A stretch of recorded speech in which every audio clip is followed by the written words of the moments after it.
I felt completely shocked. More by the action I took rather than the abrupt voice that prompted me to do it. Just how many meters did I jump back despite being on all fours? A man I'd never seen before greeted me with a jovial smile. If he was staying where I'd been until a moment ago, it meant that I must have jumped back about 10 meters. The man spoke up in a calm voice, paying no heed to the mutilated corpse by his feet. He clearly harbored not a shred of respect for the dead, casually trampling on the woman's sliced face like it was no more than an empty can. Seeing that, a difficult to describe chill rushed through my entire body. The beast's approach. Didn't someone say that moments before I regained consciousness?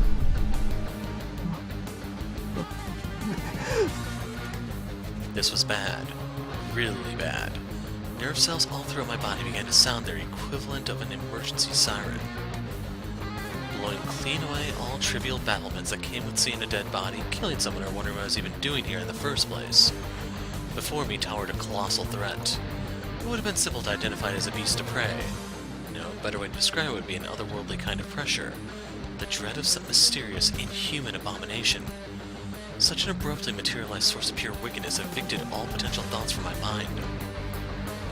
This guy was not normal. He was not human. Yo, なんか言えよガキ。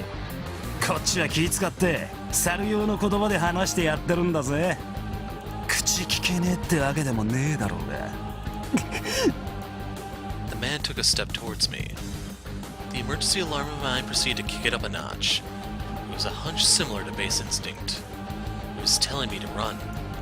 Otherwise, I would be devoured. My body moved unconsciously. I jumped back just as fast as I did earlier. No, even farther than that, with the intention of getting out of here right away. However,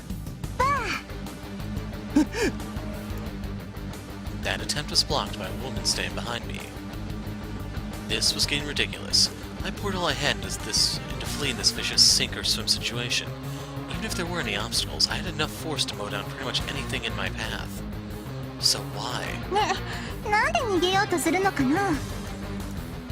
Why couldn't I break through this fragile-looking woman? How the hell was she holding me down with arms I should have honestly broken like a frail twig the moment I hit her? All she did was place her hand lightly upon my chest, yet that alone rendered me completely paralyzed. I felt an unbelievably heavy pressure. Almost like there were over 100 people packed beneath her skin.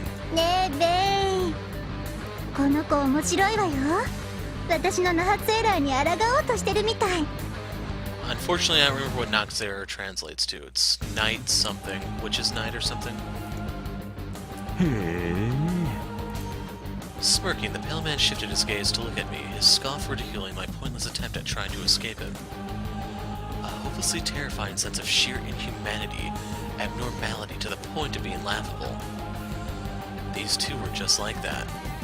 They killed people without any display of humanity, devouring others to escalate themselves to a position transcending mankind. Zarathustra, だったか? メルクリウスの代わりにしちゃえらく役者不足に見えるわよ。どうするマレウス？遊んでみるか？そうね。鉄は熱いうちに、なんだっけ、この国のことわざだったような気がするけど。My thoughts were reduced to a jumble just by having them near me. I felt like I could pass out any second now. I could smell an unnaturally dense mixture of blood, death, and decay. I was this close to losing it. Simply being in the center of their attention was going to crush me if this kept going. Anyway, I had to do something. Even if my body was paralyzed, I needed to at least speak up so I could free myself from their grip. 俺に一体何の用だ? すごいねあなた。喋れるんだ。普通の人間なら気絶するくらいのことはしてるつもりなんだけどな。意識があるだけじゃなくて口も聞けるか。これはいよいよたまんないね。私。Leaving my chest, the woman's fingers slid up to my neck. あれ、あなたがやったのかな? She referred to the mutilated corpse of the woman lying scattered on the pavement, asking me if I was responsible. 雑で荒いし綺麗じゃないよね。少なくとも私の知ってるあいつの趣味じゃないようだけど、メルクリウスの生物が何だったのか私たちの誰一人として知らないのよ。だからあれだけじゃ特定できない。あなたあいつの代理なの？もしそうなら野郎の生異物もこれと似たようなもんなのか。 What the hell were these guys talking about? It all sounded like gibberish to me. And then if you remember, Ananurbe translates roughly to heritage. It's one of those little abstract things in the game.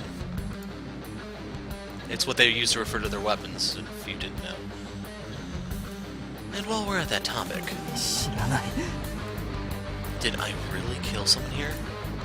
There was a body right in front of me. I retained memories of the moment of her death. But was that really me? I was neither trying to flee from reality nor attempting to shift the blame. Rather, I just... 思えない。殺しなんか。 I saw it. I did. I couldn't say for certain I was the one who did it. When I gave that answer...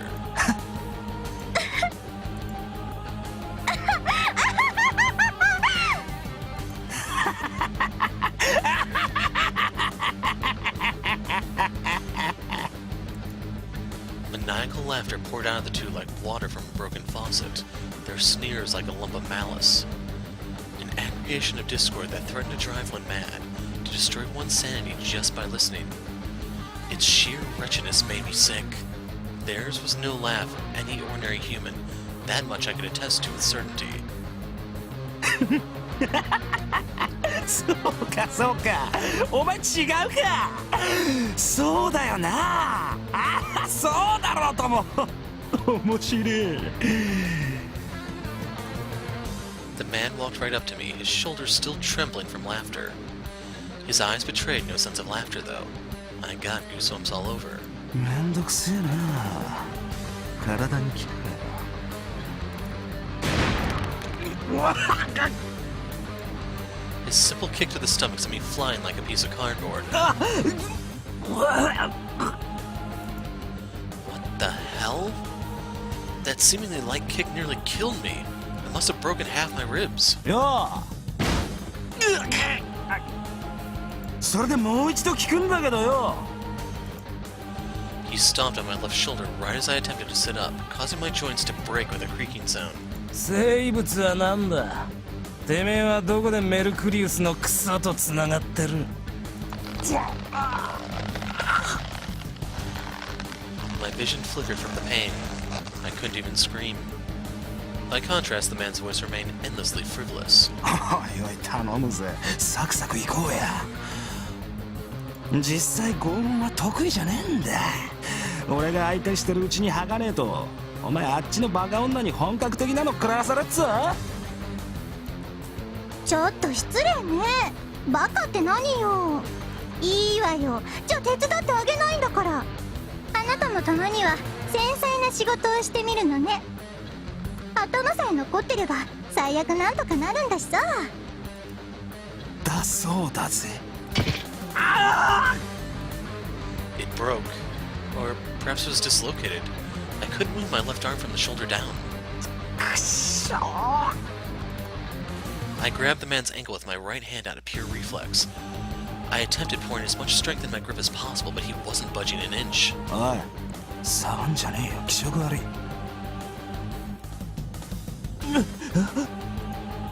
Seriously? The man lifted me into the air using only his leg, then connected it into a spin kick without missing a beat. It was enough to send me flying 7 or 8 meters to the fence overlooking the water. This was no laughing matter. He was seriously going to kill me if this kept up. I had to do something to get away. だったら海にでも飛び込むか。そのざまじゃ溺れちまうだけだろうが、まあ何でも試してみるのはいいことだ。 His tone mocked me, like he had just read my mind. He was right, though. That wouldn't do me any good. Then what else was I to... あんまりしらける反応するんじゃねえよ。役者こいてんなら大したもんだが、気の長い性分でもないんでな。もったいぶられるとどうでもよくなる。最後だ。てめえの生物は？ The man's kick crashed into the iron fence beside me, bending its bars in the process. I remained silent, but what else was I going to do? How was I going to reply when I had no answer to give him? Was I going to die here, crushed without rhyme or reason in a situation beyond my comprehension? I didn't want that. No way was I going to accept an outcome like that. I felt it meaningless to explain and justify myself to an opponent I couldn't reason with. Likewise, I couldn't just run away from him either. Then what was I to do?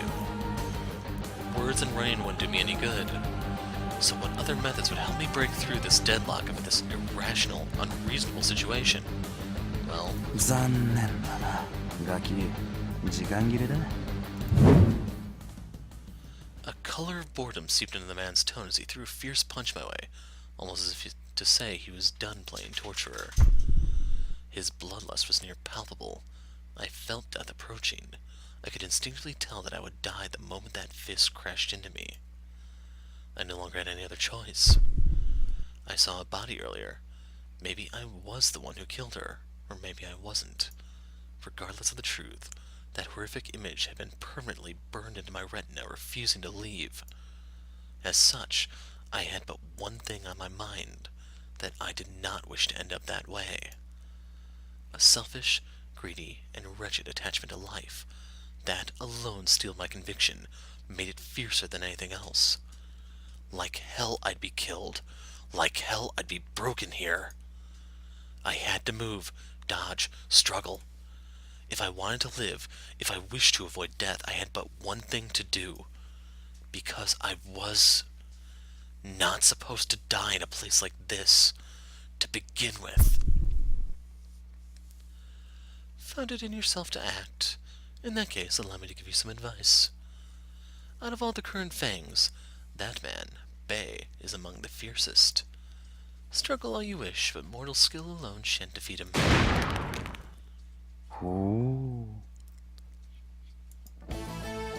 The man's arm pierced a bench, the iron fence, and even part of the pavement. Drawing it back, he flashed a smile. After rolling away from him to gain some distance, I rose back onto my feet. How shall you proceed, Zarathustra? Shall you acquire my Evig kite and test its prowess on him? So, Ivig was eternal, or eternity. Can't remember what kite means. Should you retreat or advance? Actually, Ivig kite might just mean eternity. I implore you to bless me with the light of the unforeseen. I felt my head pounding, making me think I was about ready to faint at any moment. My semicircular canals rang from the shock like an explosion that happened right next to me, knocking off my sense of balance. But the force of that punch, as well as the ones before it, were no laughing matter, yet they weren't fast enough to make dodging them completely impossible. So long as I kept myself from freezing in terror, I could manage. Now that things had come to this, that was all I could do. ちっとは俺好みの展開になってきたかよ。 The ivory man of white hair faced me again with a smirk decorating his lips. He would likely kill me in an instant if I tried to make a run for it, which meant that my best chance here was to try and create an opening. I was hurting all over, but it still paled in comparison to my fight with Shiro. It was hardly impossible. I had to fight, and successfully break through. It was my only way. Very well, then act according to your heart's desire. Should you deem it necessary to determine the difference between your strengths. なあマレウス、こいつ殺すぞ。文句はねえな。ダメって言っても聞かないんでしょ。いいわよ別に。あなた昔からそんなだしね。たださっきも言ったけど。頭は残せか。まあ前処してみろ。The man approached me with a faint smirk. If he really planned to pick a fight, then victory would go to the one who struck first. ああ、ちょっと待ちなさいよ。どうせやるなら、もう少しやる気が出るようにしてあげるわ。The woman interrupted before I could make my first move, and her words caused my thoughts of taking the initiative to fly right out the window. 今夜、ついさっきまで教会にいたんだよね。What? だよ、そうだっけか？そうよ。だったら手っ取り早いじゃない。 Wait, what were they saying? 逃げるとかごまかそうとか、そういう気が起きないようにしてあげるから、もっと死に物狂いで頑張ろうよ。あなた自分が痛いのには鈍そうな感じだし、こういう状況の方が火つくんじゃない？ああ、なるほど。 In my mind, I begged them to stop smiling like that. The way they smiled, even an idiot could figure out their true intentions. I couldn't help but feel bothered by the way she mentioned my presence at the church, almost like she heard about it from someone as opposed to directly seeing it herself. But those worries soon became meaningless. I turned pale in an instant. Fear and uneasiness simultaneously sent shivers down my spine. I went there with Kasumi. I went to see Himuro. I talked to them. It was fun. A good memory. I could still recall it quite well. So, how dare these otherworldly fucks talk about it like it happened on some planet, on the same planet? もし逃げたら That smirking woman's voice was grating to the ears. I had to silence it no matter what it took. I couldn't allow her to say the rest. あなたの友達皆殺しにしちゃうからね。 The moment she said that, I rushed forward before I could even think. My sense of balance still felt off to the point where I didn't think I could run straight. Despite that, I launched the equivalent of a suicide attack. I was scared. Scared beyond words. The thought of what they'd do if I let them go was nigh unbearable. So I dashed towards them, emptying my mind. I let out no roar, no shout, not even a weep. All I did was charge mechanically forward.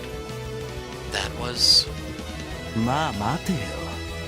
どうしたおい、急に勇ましくなったじゃねえか。つっても女相手に切れる男ってのはいただけねえな。度量が知れるぜ。 My suicide charge had been halted with little to no effort. He grabbed me by the neck, preventing me from moving forward. I could tell that he needed to squeeze, but a little harder to snap it. But I couldn't back down. A chill somewhat different from what I'd experienced earlier rushed up my spine. I gritted my teeth and clenched my fists. My whole body was trembling.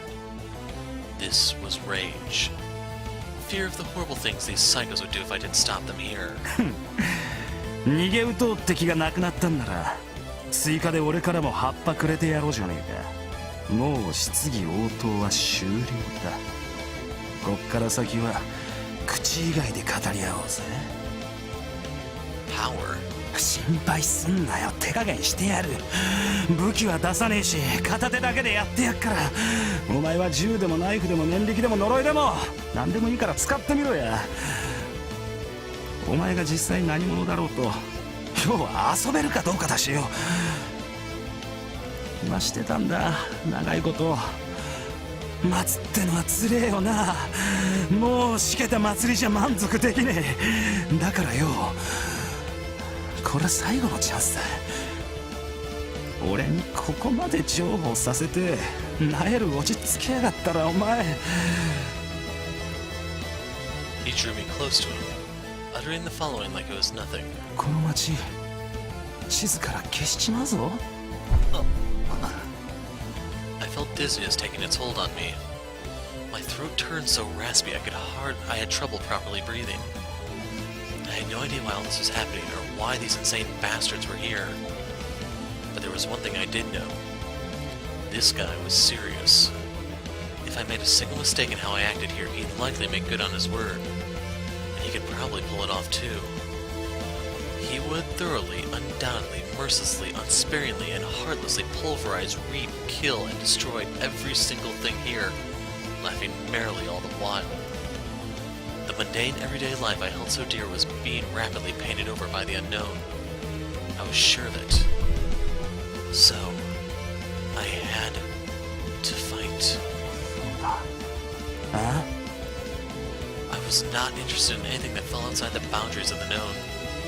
I had to fight now. Therefore, I had nothing to hesitate over. At After crashing my fist into the man's face, I used the recoil to leap backwards. As a result of forcefully prying myself free from his grip, my neck skin was torn. My arteries seemed to be intact, but all the bleeding left me concerned. On top of that, my fist hurt like absolute hell. That punch shattered the bones in my right hand to bits. Felt like I was punching a block of stone, but... なんだ今のは。やる気あんのかお前。 Not only was he not blown back, he hadn't even budged at all from where he stood. The unnatural density of his existence hadn't even wavered in the slightest from my attack. But that was exactly why I couldn't leave a man like him to his own devices. I could never ever allow this scumbag to lay a hand on Kasumi and Himuro. レイ、分かってると思うけど。ああ、突っ込んでろマレウス。ご指名は俺だ。 The man blew off his companion with what sounded like a sarcastic chortle, almost like he was toying around with small fry. His face remained completely free from bruises, even though I hit him hard enough to shatter my own fist. This guy was clearly a monster. His power far eclipsed mine, and I wouldn't have even a snowball's chance in hell to defeat him in a straight-up fight. In fact, I began to question if all this constituted a fight to begin with. Even so...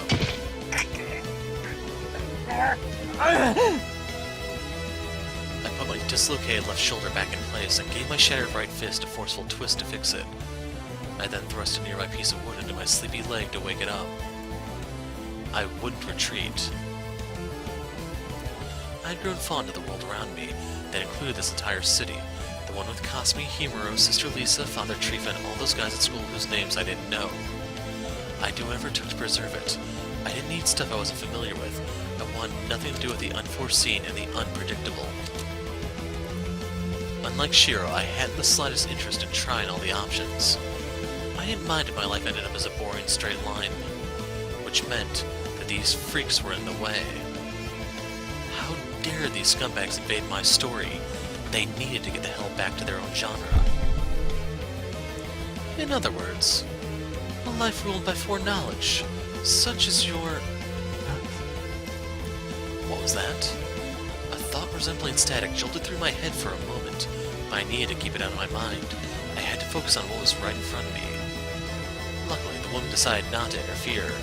I could only hope she would stay at the sidelines, as turning this confrontation into a 2-on-1 fight was pretty much the last thing I wanted. As for the rest, I had to do whatever it took to get the better of this man. Even if I couldn't beat him head-on, there had to be another way. We were both fighting hand-to-hand, no weapons, but the scale of the violence he wielded outclassed mine to the extent it made me want to laugh. In that sense, that last punch was a failure. With my right fist shattered, screwing up was no longer an option. Allowing my emotions to guide my decisions could very well prove to be fatal. I needed to calm down. This wasn't my first life or death brawl anyway. No need to panic. I had to carefully probe his weaknesses, then crush them. Like his eyes or his joints. Though he may have been a monster, as long as he resembled a human in appearance, he had to have vitals.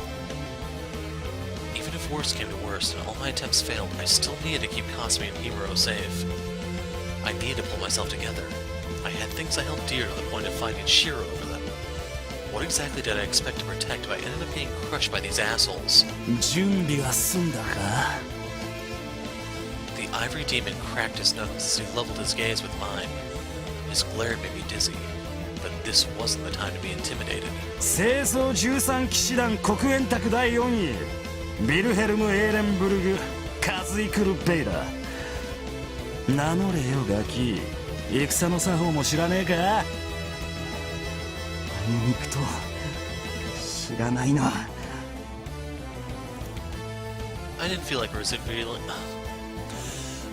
revealing a single piece of information pertaining to my identity. 名前が知りたきゃ吐かしてみろよ、白髪野郎。面白い。The man cut through the air as he approached me, letting out a beast-like roar in the process. He lunged his right palm, rather his claw, forward. I twisted my body with enough force to wrench my torso off, evading the attack. The slightest graze of his attack was enough to completely tear my clothes at the chest level. Not only that, the lamp behind me was also crushed and snapped in two. His prowess was inhuman. No other way to put it. If I'd taken that thing head on, he probably would have knocked away my innards with one strike. The man howled with laughter. If he wanted to pulverize me, he could have easily done it, yet he was deliberately avoiding just that, instead enjoying watching me jump back as I put some distance between us. Whether he was underestimating me or just messing around, it proved to be quite convenient. I had to find an opening before he got serious. へえ、こりゃ驚きだ。さっきに続いて2度連続かよ。ど素人にかわされるほど手抜いたつもりもねえんだけどな。見たとこ鍛えてるって柄じゃねえが。なるほど。いやいや、本当にあのクソ野郎やってくれるぜ。おい、次はもう少し早く行くがよ。てめえ、簡単に死ぬんじゃねえぞ。Wilhelm slowly assumed an oddly relaxed pose as the words left his lips. None of his movements were elegant enough to be called martial arts. His strikes were just absurdly fast and unnaturally heavy-hitting. He moved as a pure, undiluted tornado of raw violence against which techniques learned through effort held no meaning whatsoever. No practice, no training. Even if you killed 100 imaginary enemies, they were still imaginary at the end of the day. Actual combat experience meant everything. Brute force was a display of arrogance particular to those who had been strong from the get-go, as if to say that improvement through dedication remained the privilege of the weak. I knew guys like that very well. This wasn't the first time I'd scuffled with that sort. Dodging was a death wish waiting to happen. I got a punch that barely missed gouging out my sternum and hard under my armpit and locked it up. I then used the force of his charge against him and leaned back far enough to break his arm. My speed and timing were perfect. I launched a superb counter, the kind I probably wouldn't have ever been able to replicate. It was about to be a miraculous turnabout, a complete upset I poured my very heart and soul into. However... Forget broken, his arm hadn't yielded an inch. Our physiques might have been similar, yet the bastard remained completely unaffected. Impossible, how did he do that? 取らせてやってこの程度かよ。こりゃ見込み違いだったかな。I shifted my force right into him before me in an overhead throw, kicking him right in the crotch. If I failed with his joints, I'd crush him in his most vulnerable spot instead. Not even our difference in physical strength would matter with this attack. Instead, my leg was crushed with a crunching sound, sending a wave of chills up my spine. No way. This had to be seriously impossible. What in the hell was this guy's body made of? どうしたおい。それで終わりか。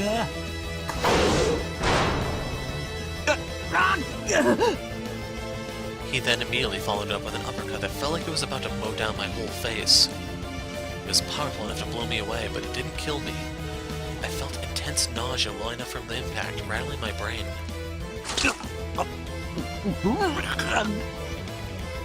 It hurt. It hurt like hell. God damn it. Guarding that ended up breaking both my arms. Vomiting blood, I collapsed on the pavement, trying to confirm the damage my body had sustained.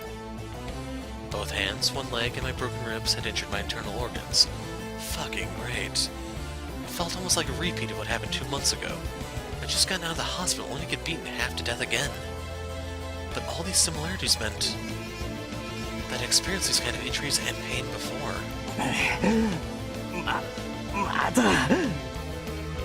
I could still stand. I could do this. I was not scared. Wilhelm regarded me with a sneer as I continued to writhe on the ground. Naturally, he'd remain completely unscathed. He exuded a demonic aura resembling a heat haze, his eyes gleaming with the thrill of a predator closing in on its prey. He would soon act. True to his word, he used only one hand for his attacks. Despite that, remained inhumanly fast.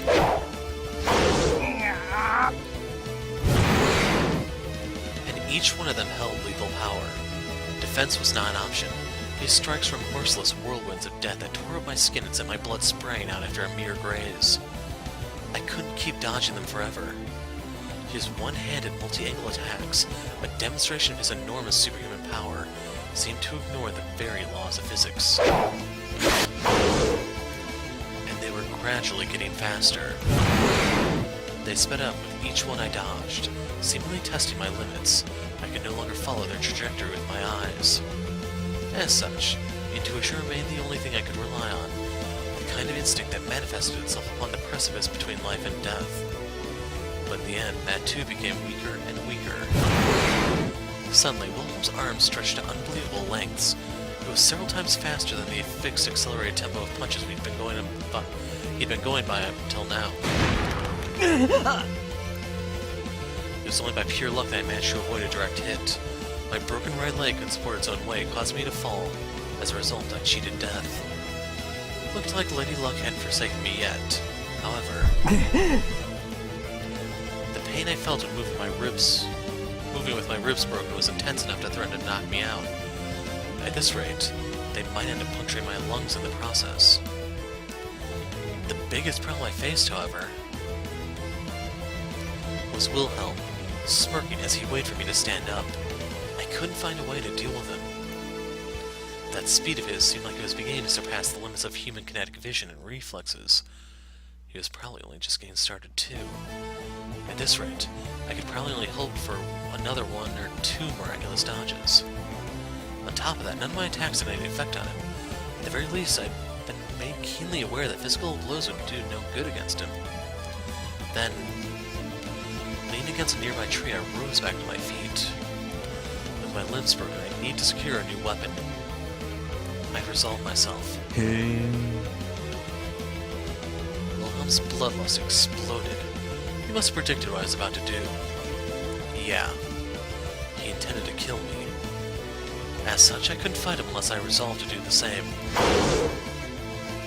I used the tree as a shield in order to block a hit from the bastard that would have otherwise blown my head clean off.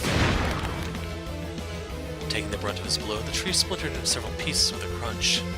Wilhelm displayed incredible destructive power for sure, but I was counting on exactly that. I instantly picked up something suitable as a weapon out of the numerous splinters soaring through the air. In short, I found myself an improvised stake. As I couldn't catch it with my broken hands, I instead used my left leg, the only intact limb I still had.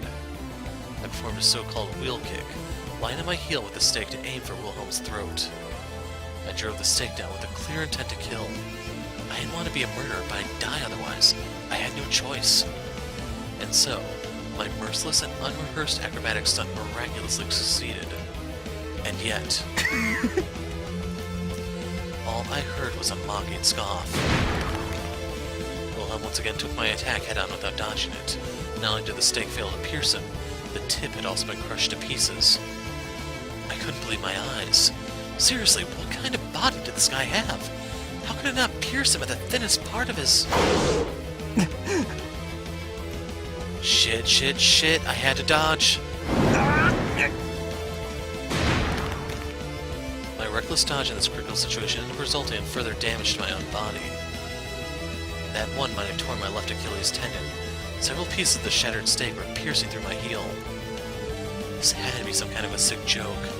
Was I going to die after having come this far? I had no idea why, but this guy's tenacity was absurd. I could only speculate that he had no vitals or weak points to begin with. Then just... how? How would I win? しかし消せねえな。お前本当にそんなもんかよ。そこらの喧嘩自慢に毛が生えた程度の力でどうにかなると思うほど間抜けじゃあるめえ。切れたもん勝ちがまかり通るご都合主義はよ、シュライバーみたいな反則バカ以外には起こせねえんだ。お前にそういう素質はねえよ。それとも神風主義ってやつなのか。相変わらず東洋人はあっきやがんねえな。気合で勝てりゃてめえら戦争に負けてねHe didn't need to tell me. I knew that painfully well. What I needed now was a physical way to win. Striking during openings, coming up with plans, or dealing damage through straight-up methods wouldn't help me here. I couldn't use violence within the boundaries of common sense to defeat someone who existed outside it. Not to mention how he was toying with me while calmly gauging my battle prowess. Even if I could find some way to beat him, he'd most likely counter it in an instant. But even so, I couldn't just... え。気に食わねえな。お前絶望が足りねえ。これから死ぬやつの目をしてねえ。こんなたわけた国と時代じゃ自分が死ぬって実感も持てねえのか？覚えがあるぜ、そういう目。まるであのクソと同じじゃねえかよ。その全て分かってますってなつら。Wilhelm grumbled to himself, his gaze practically shooting icicles in my direction. Suddenly, I felt that stare of his was robbing my body of heat. I found my body simultaneously assaulted by a sickening combination of nausea, intoxication, and itchiness.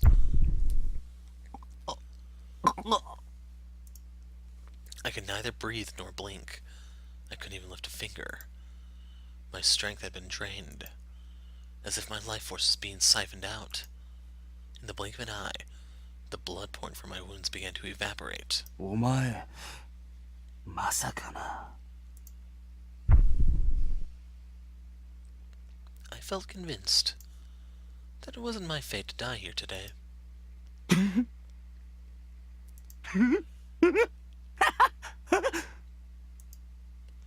In a complete turnabout, Wilhelm sounded a cackle, seemingly amused by something. His shoulders trembled violently as he attempted to hold it in, yet he ultimately erupted into booming laughter, unable to contain himself.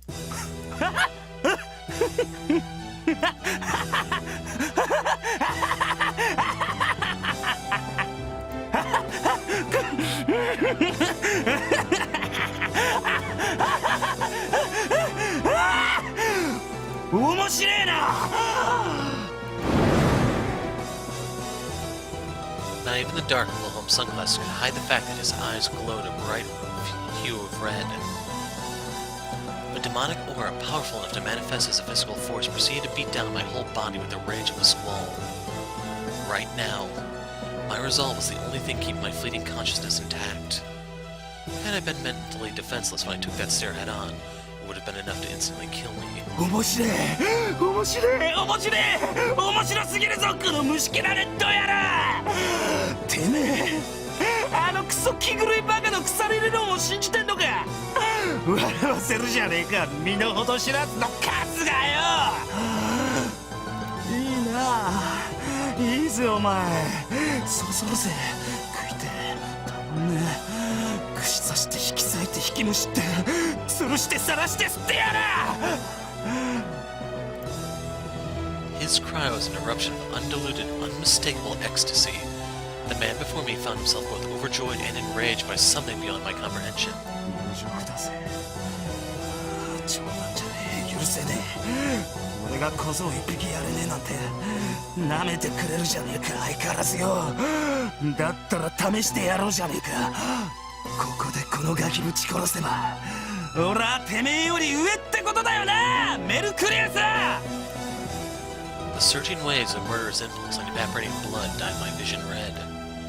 Before me stood an honest-to-goodness scumbag, a genuine monster with no constraints to hold him back. In the face of that merciless pressure, I couldn't tell whether my heart was still even beating. I would die.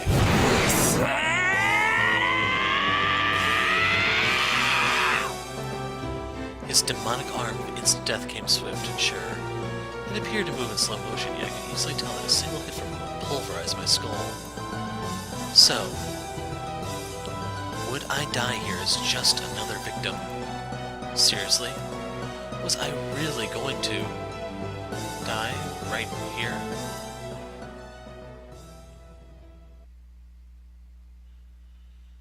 Tell me, have you ever experienced the sensation of foreknowledge? The prior knowledge of a certain thing, a phenomenon that assaults all senses, sixth included. For instance, I've witnessed this scenery before. I've tasted this wine before. I've smelled this aroma before. I've heard this song before. I've bedded this woman before. I've experienced all these things before. If so, then no bliss will ever bring joy, nor will any threat instill fear. The ability to feel moved by anything the world has to offer is the price paid for one's personal paradise. In that paradise, no one is downtrodden, no one is depraved of a thing. The that world's only master is foreknowledge, a ceaseless recursion of repeating events. Yet in the grand scheme of things, is that not a denial of the concept of time? In truth, being robbed of anything in such a state is but an impossibility. All phenomena around you die, only to be born again, repeated ad infinitum. You may think of it as a water wheel. It continues to spin and spin, forever drawing and spilling water. Once you realize that the same concept constitutes the universal construct of the cosmos and its inhabitants, then what have you to fear? In your daily existence, you do not care for moments that take your breath away. For ascribing validity to foreknowledge is indeed in your very nature. You remain unlike one such as I, who craves desperately for the unknown. Now, Zarathustra, will you accept the gift I have prepared to grant your wish? Both you and her were born into this world for a similar purpose. For her to meet you, and for you to wield her. Abominable girl, cursed girl, pitiful girl, damned girl. Hate her and love her, protect her and destroy her. She is the world's singularity, a being outside the boundaries of that law. She is dead, yet she is not. She exists outside this world's concepts. Perpetual, eternal, immortal, divine, infinite, life beyond death. Ewigkeit. To control the Ananurbe, to wield it as the executioner's blade that would reap the head of this universe's law, that is Ewigkeit, the sorcery I weaved and granted to my sworn friend and his followers. So yeah, I think Ewigkeit is eternity. But its true successor is none other than you. The very fact that I am giving her to you is firm proof of that. Indeed, for instance, take a good look at the man attempting to murder you. He, too, is yet another wielder of Ewigkeit. One of the beast's many fangs, a man who had devoured countless souls to elevate him above mere mortals. Yet hardly does that mean he cannot be toppled by you. The Ananurbe lust for souls. The more they kill, the more they devour, the stronger their wielders become. Yet far be it from me to claim that quantity alone could triumph over quality. Listen well, Zarathustra. What I am about to grant you is both the most wretched and most beautiful soul mankind has ever birthed. With her by your side, a mere 1,000 or 2 inferior souls should pose no threat whatsoever. You have my word. That when you reach completion, your prowess will rival even that of my own sworn friend. I shall anxiously await the coming of that day. Therefore, allow me to bestow upon you her soul, as well as the words to ignite the flames of sorcery.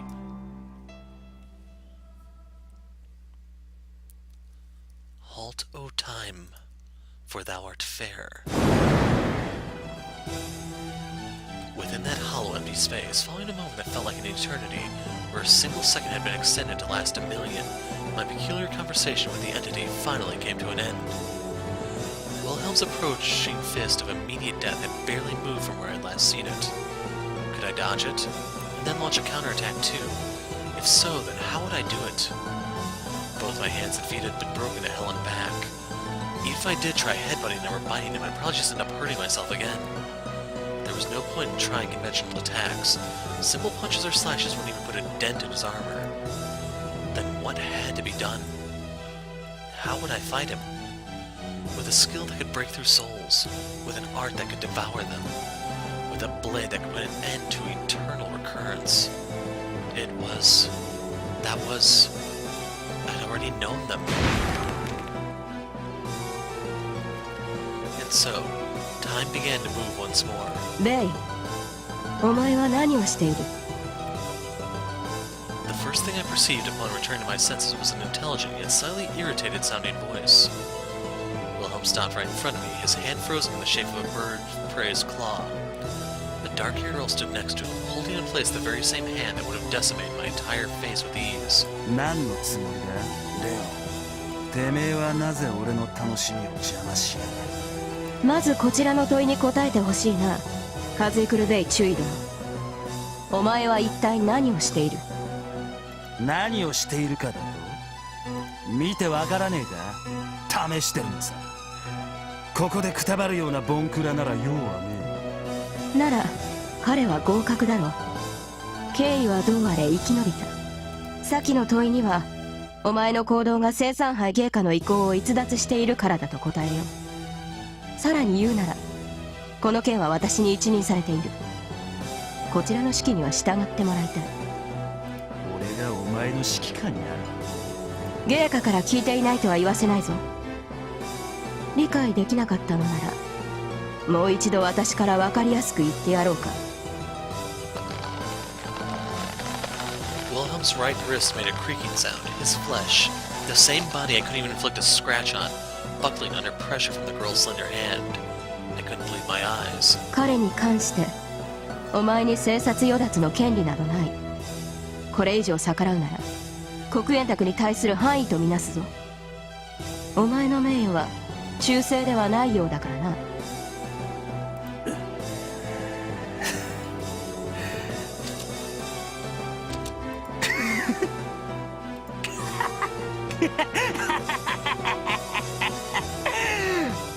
面白い。範囲ときたか。了解了解したよお嬢ちゃん。黒煙卓ができた時に生まれてもなかったやつに言われちゃおしまいだが、お前が正しい。ああ正しいと思う。名誉は大事だよな。名誉はよ。だからこのガキのことはもういい。知らん。バラそうが逃がそうが、またぐら開いて乗っかろうが好きなようにするがいいやな。お前はなんで俺に触れてる？何？ It happened so suddenly. Wilhelm struck the puzzled woman with all his wrath. てめえは劣等の分際で何をなれなれしく俺の体に触れてやがるって言ってんだよ。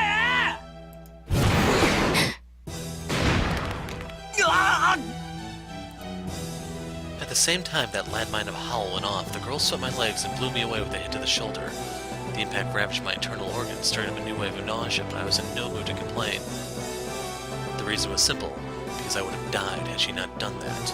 The brief moment I'd seen of Wilhelm's overwhelming wrath was enough to make me associate with the very incarnation of death. I pathetically vomited up a mixture of stomach acid and blood, realizing how much of a miracle it was that I even survived.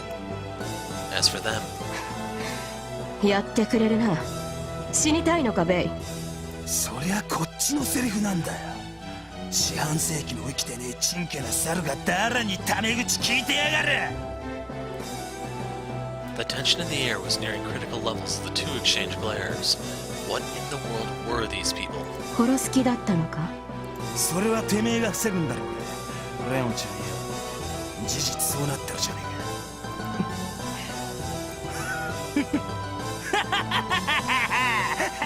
濡れたか？立ったか？発情中か？猿同士で乳くり焼いてんだろうがレッド野郎。見ててやるから淫乱しろや。殺すか？やってみろや。 Anyway, now that their attention was no longer focused on me, I attempted to make a move. Her again. そんな顔しないでよ。別にひどいことなんかしないからさ。ねえ、一つだけ聞きたいことがあるんだけど、あなたさっき何かしようとしてたでしょ。私の目は節穴じゃないんだよね。あっちの筋肉バカ2人と一緒にしてもらっちゃ困るのだよ、美少年くん。あの時止められなかったら、あなたは何をしていたの？何をやろうとしていたの？そしてどうなっていたのかな？ほんと、空気読めない子って嫌だよね。余計な邪魔入れちゃうから、いいとこ見逃しちゃったじゃないの。でもま、それなりに楽しかったよ。だからね。 She then placed her hand on my chest and began rubbing the wounds on my arms, legs, and the entirety of my body, almost like she was caressing them. What in the world was she? いわゆる応急処置なのだ。面白いものを見せてくれたお礼だね。痛いの消してあげるから、後でちゃんと病院行くのよ。飛んだり跳ねたりしたらダメだからね。って何よその顔、人が親切心出してるのにさ。 I could hardly tell if she was joking or being serious, but I had nothing to say. まあいいや、特別に許してあげよう。それからさっきはごめんなさいね。教会がどうとか冗談だから。なので She poked the area between my eyebrows, then lowered her voice to a whisper. 今夜はこれでおしまい。 The second she said that, I lost control of my body and collapsed onto the ground. はーい、終了撤収。ほらそこ、いつまでじゃれてんのよ。やめてくれないと私泣くよ。泣いちゃうよ。私が泣くと大変だよ。 With faint echoes of her indifferent voice still lingering in my mind, I finally lost consciousness.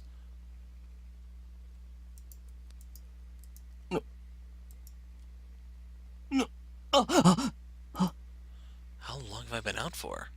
Maybe it's only been a few minutes or possibly a few hours. Following my sudden awakening, I realized that someone must have shaken me up. Turning around, I saw the black-haired girl who, well, it was hard to say for sure, but it seemed like she had saved my life. She regarded me in silence, her expression visibly bored. There was no one else around. Wilhelm and the red-haired girl had already left. The body and all the blood had similarly vanished. Impossible. How was this even... 処理はマレウスがやった。それからベイも今はあなたとあなたの周りに興味をなくしたようだから心配はいらない。どうかした？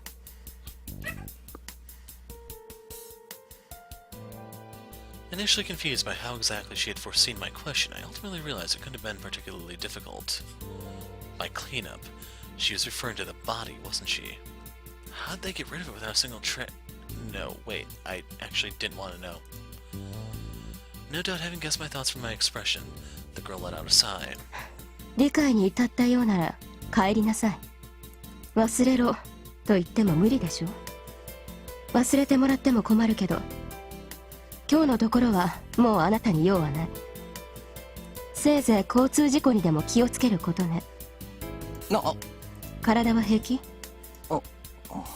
平気みたいね。立って帰ることくらいはできるでしょ。それであなた She just kept on going without any concern for my feelings. Go home? Yeah, I'd go home alright, but give my name? 教えるわけがないだろう。ベイのことなら心配ないと言ったはずだけどね。お前を信じろって。こんな嘘をついて私に何か得があるなら教えてほしい。 Well, that might have been true, but still. 自己紹介しないの？ So the thing to know about this choice, give your name will improve your affection with her, I believe, and not giving your name will not. So since we're trying for the Kasumi route, we need to refuse to give our name. するわけないだろ。俺は帰る。そう。怖いなら家まで送ってあげましょうか。余計なお世話だ。I turned around, spitting the words out. また会えるといいわね。 Yeah, right. I never wanted to meet or even see her ever again, if I could help it. God damn it, why? Did I really kill someone? Now that the body was gone, I had no way of confirming. じきにまた増えるわよ。 It almost sounded like she had read my mind when she said that. I felt unbelievably irritated. How did things come to this? I wish someone would tell me. Why did this have to... It was a miracle I made it back home in one piece after all that. Must have been unconsciously stealing myself as nausea assaulted me the moment I passed through my front door. Unable to suppress it, I threw up all over the entryway.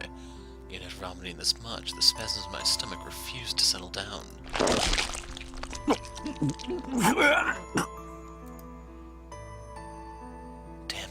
Damn it. This had to be a joke of some sort. Kasumi was gonna lecture me again if she saw the mess I'd made. I had to do something about this before she came over in the morning to wake me up.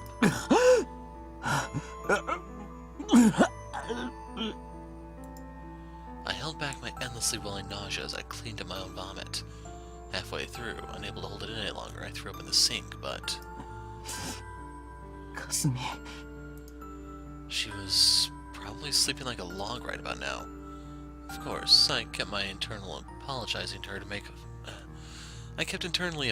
her for making so much noise in the middle of the night. I'd make sure there was no stench left, so I'd hope she'd forgive me. I'd want her to ever find out that I might have been a murderer, that I was attacked by some strange people, and that I was so pathetically scared to death right now. I knew how much of a worrywart she was. She'd probably cry her eyes out. I needed Kasumi to be her usually stupid, cheerful, and smiling self. Otherwise, I'd lose it. So...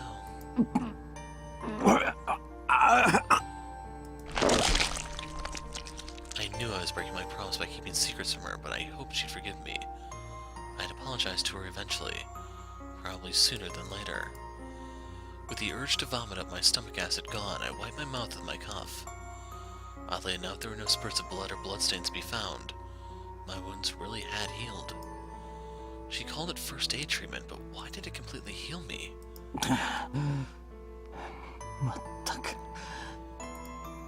It defied common sense. I wish I could write the whole thing off as a dream, but... Still wrestling with those selfish thoughts, I took off my tattered clothes and threw them in the trash. And after a minute's hesitation, I took a peek into Kasumi's room through the hole in the wall.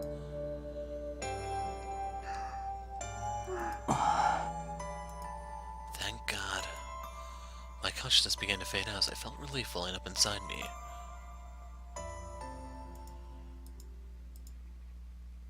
それじゃあまず言い訳があるなら聞こうかな。裸でしかも穴から上半身だけ出してすごい寝相ですね君は。何やってんのよマジで。My morning began with Kasumi lecturing me. As for why?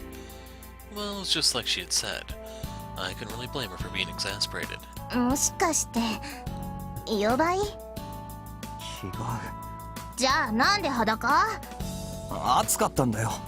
あんた寒がりだって言ってたじゃない。熱っぽくてな。嘘、本当に？Seemed like that was the wrong answer. 言われてみればなんか本当に顔色悪いね。熱測る？ On the other hand, Kasumi looked more perplexed than worried. I tried putting on a brave face, but it wasn't going well. I wasn't expecting that stupid lie to actually fool her. 今日は休んだ方がいいんじゃない？病み上がりなんだし無理するのは良くないよ。大丈夫。It was true that I would have physically appreciated taking the day off, but I didn't feel like I could just hold myself in my room. I needed something normal to erase the abnormal experience I went through yesterday. 行くよ俺。日数やばいし。そんな1日2日で危なくなるほどシビアな出席日数だっけ？っていうかあんた学校嫌いなんじゃ。別に嫌いじゃない。好きでもないけど。But right now, I kinda needed it. Holding my head, I attempted to stand up, but... Feeling lightheaded, I ended up collapsing on my bed. Unbelievable. I couldn't even do something that simple. 決まりだね。あんた今日は休みなさい。なんだったら私も休んで看病とかしてあげよっか。ほらおかゆとか作ってあーんみたいな。ちょっと何よ、嫌なら嫌って言いなさいよね。いや。うわ、何こいつ本当に言ったよ、ありえねえ。違う、そうじゃなくて。I found myself seriously conflicted for a moment. Since I couldn't move, I wondered if having her around would be safer. But that was a mistaken conclusion. It was morning, so Kasumi would be in less danger around all the everyday people commuting to school and work. It was better than her being alone with me in this place, at the very least. I couldn't allow myself to take advantage of her goodwill. 学校には行く。だけどすぐには無理そうだから、先行っててくれ。大丈夫なの？そんなんで。大丈夫。That was all I could say, but I had to force myself to do so. Now that I had said it, I couldn't turn back. 多分、昼までには行けると思う。担任には適当に言っといてくれ。わかった。じゃあ早く来ないと私を襲ってきたから KO しちゃいましたって言うからね。ああ、好きに言いふらしてくれ。In reality, that wasn't all that different from what had actually happened. But now that I thought about it, かすみ、テレビで何かやってたか？どういうこと？だからあれだよ。a murder. 昨日もやっぱりあったのか？あ Kasumi idly cast down her eyes. Well, that was only natural. I ain't exactly asking in a good way. 今日はまだ報道されてなかったね。犯人も昨日はお休みだったんじゃないのかな。そうか。So the body really did vanish. Wrestling with a number of complex feelings, I heaved a sigh. このまま二度と起きなきゃいいのにね。そしたらみんなも。そうだな。Kasumi didn't. Rather, no one aside from me and those three psychos knew about what happened last night. She didn't need to know. At the very least, it was probably best to keep it locked away in my heart until I felt ready to tell her. Even if I were to confess right here and now, no one would believe me without the body as proof. Not to mention the obvious question of how I made such a huge mess without any weapons. There was still a part of me that considered last night to have been a dream. Or rather, a part of me that desperately wanted to believe that. 手間取らせて悪かった。お前も遅刻しないうちに行った方がいいぞ。了解。じゃあそっちも早く後追ってきなさいよ。わかった。覇気がない。うざい。早く行け。I drove Kasumi out of the room with a wave of my hand. I felt dizzy from raising my voice, but it wasn't enough to wear me out. I had to be stout-hearted. I didn't know how, but my wounds had healed, so this was probably mostly in my head. With that said, though, かすみのやつ、やけにあっさり引いたよな。she was quite fond of preaching, meddling in others' affairs, and was a complete worrywart. But it truly did come as a shock that she simply did as she was told without offering any complaints. まあいいか。A girl's biorhythms were too complicated for a guy like me to understand. As fickle as an autumn sky. Anyway, I needed to recover my strength. And with that in mind, I decided to rest for a while. Though I felt drowsy, sleeping was the last thing I could allow myself to do. Just as that thought drifted through my mind,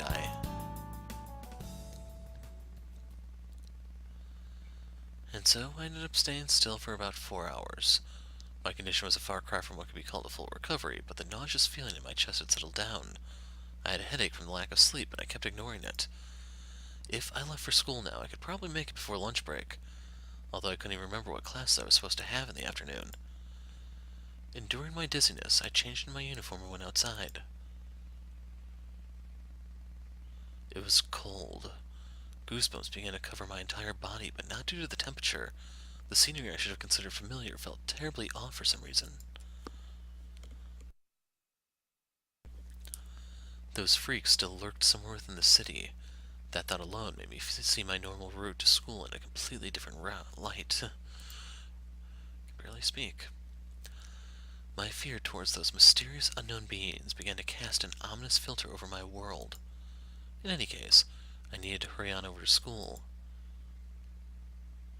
On my way, I debated whether or not to go through the park, but in the end, I decided to take a detour. I didn't want to go anywhere near that place right now.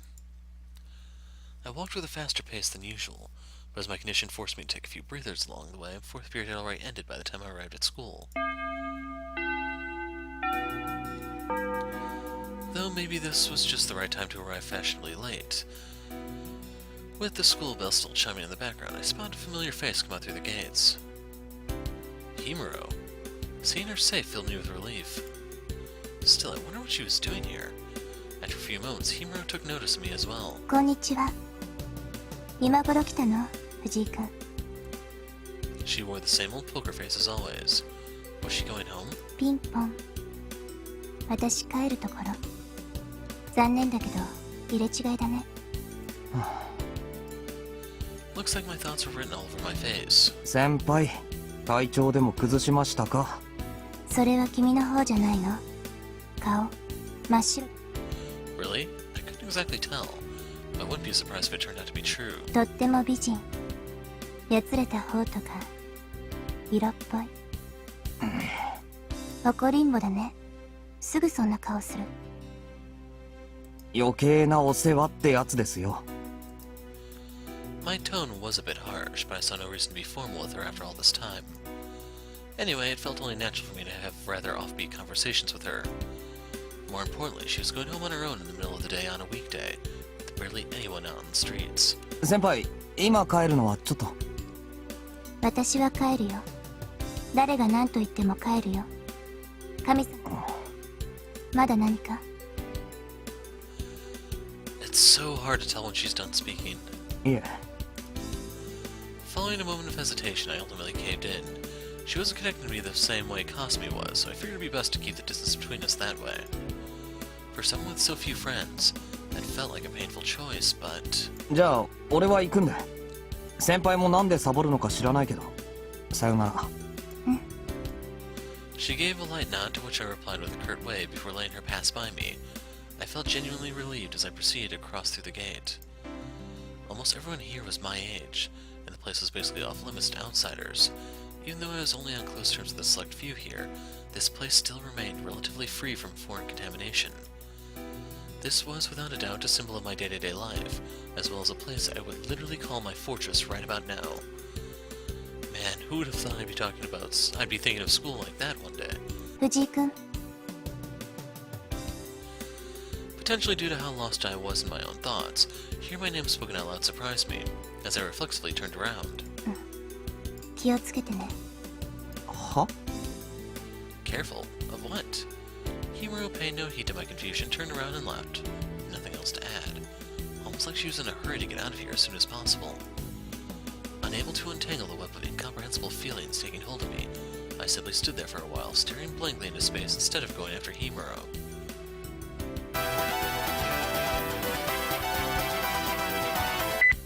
ねえ、ちょっと今どこにいるの？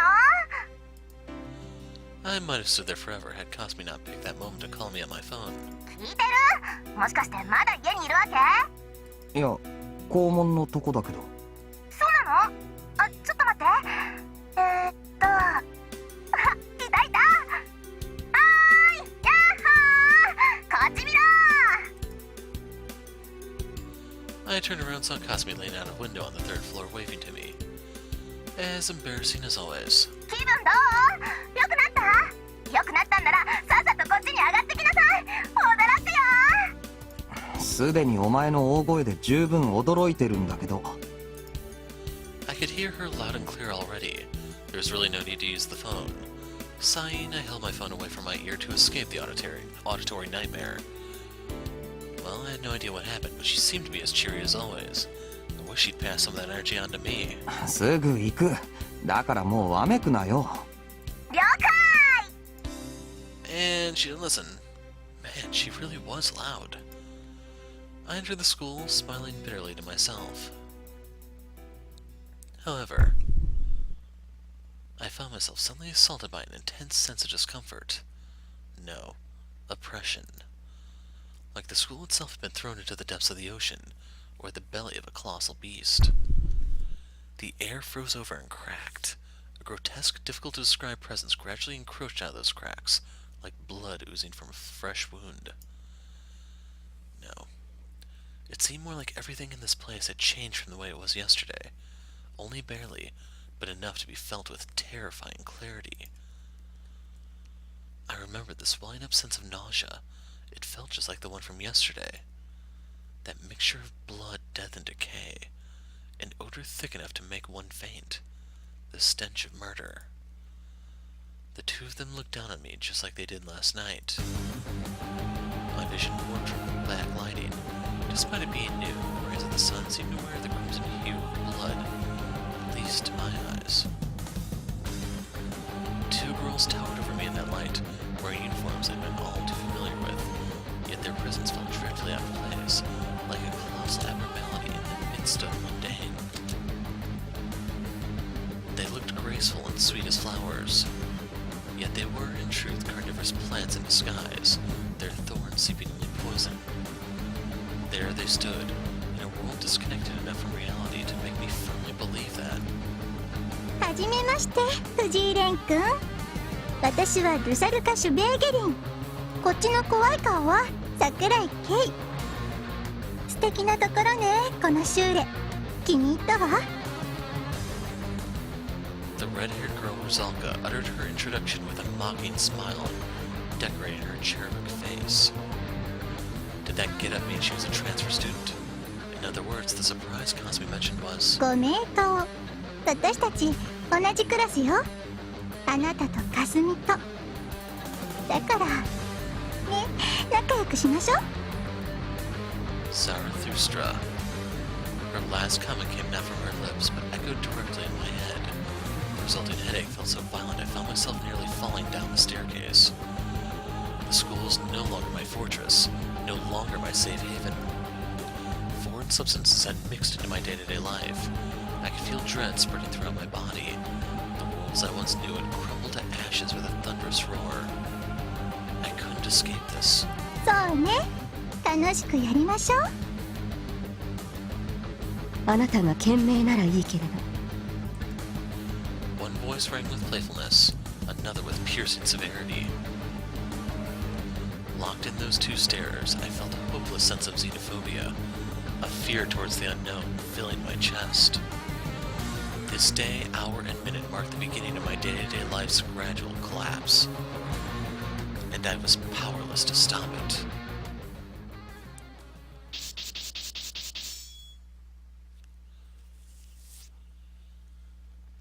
So, Longinus, Drysaint Order, and Shambhala, 7 of 13 have manifest.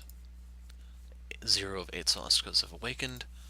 Chapter 2, Xenophobia End. So, real quick, if you remember in the one flashback scene, Ren was talking about being strangled. That alone could be like foreshadowing for Speen, because he used a garrote as his weapon of choice, if I remember correctly. And then the other thing that I have to warn you about is if you are coming here from Amantes Amentes, the next chapter is actually supposed to have some different scenes. I forgot the exact number of how many different scenes there are between the two versions, but the first set starts in chapter 3, I believe.